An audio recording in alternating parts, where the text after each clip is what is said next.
Fallen Leaf and Black Drakkar Games' thriller walking sim Fort Solis tells the story of Jack Leary's shift from hell right before he's due to go on holiday leave. Don't we all have those days right before we're set to have time off?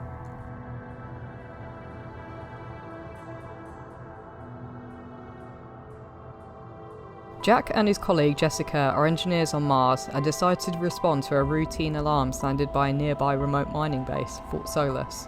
Jack investigates the base while staying in contact with Jessica over the radio. While most of Fort Solis' crew have departed the base during the storm season, a handful of essential personnel and researchers have remained, or should have, as when Jack arrives, Fort Solis is seemingly deserted. As a walking sim, Fort Solis is limited in what it offers in terms of gameplay. However, walking sim fans such as myself should be fine with this as long as the story carries, and Fort Solis' narrative certainly does this. The game mostly involves navigating the facility and picking up notes, video logs and voice recordings to piece together what has happened to the crew. There are collectibles in the form of movie posters which Jack and Jessica will converse about, but aside from that, Fort Solis is mostly narrative driven. One qualm I did have with Fort Solis' gameplay were the QuickTime events. These are often seen in walking sims to bring in an element of further gameplay. However, Fort Solis' QuickTime events are absolutely brutal, with some only offering a split-second reaction time after a lengthy cutscene. There are also no accessibility options to turn these off, which I'm hoping is introduced after release. I did find that a lot of my 3-hour playtime was spent wandering around the station unsure of how to get to where I needed to be.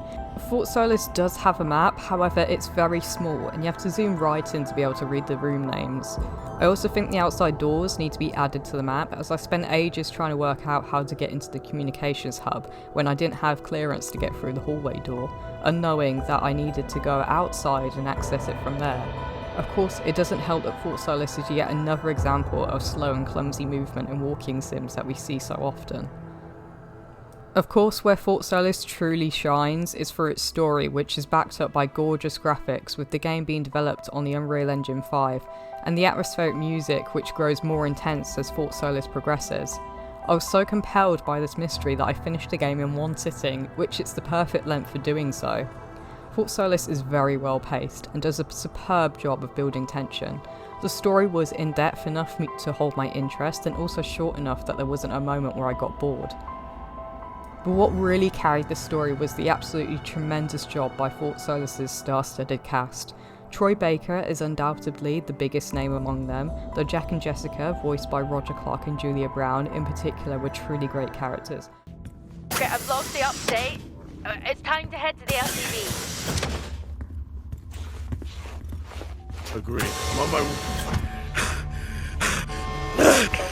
Jack, for helmet, get over there now! You need to get over there now! And I adored their radio banter as Jack investigated Fort Solis. I don't know if I could ever get used to that. Used to what? You know, the weather windows. You mean the climate simulators? Yeah, well, I prefer my name better.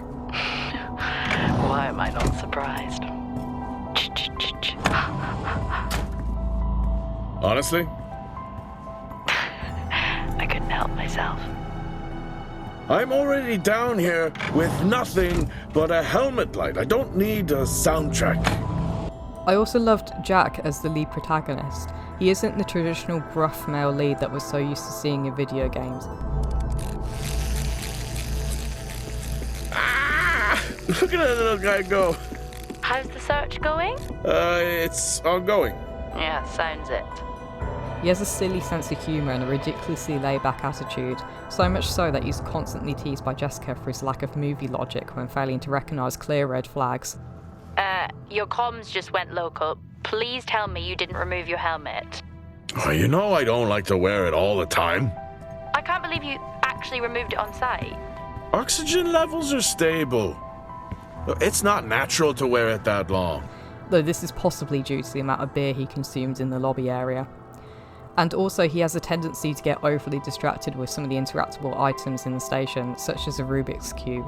Both characters feel truly human, and this is largely thanks to Roger Clark and Julia Brown's performances. If you go into Fort Solis not expecting much in terms of gameplay, as you should for a walking sim, you won't be disappointed by its storyline, which left me thinking for hours afterwards. This captivating mystery and compelling performances from its cast make it a great walking sim, which you can complete in one sitting. 8 out of 10, Radiant. I recommend Fort Solis.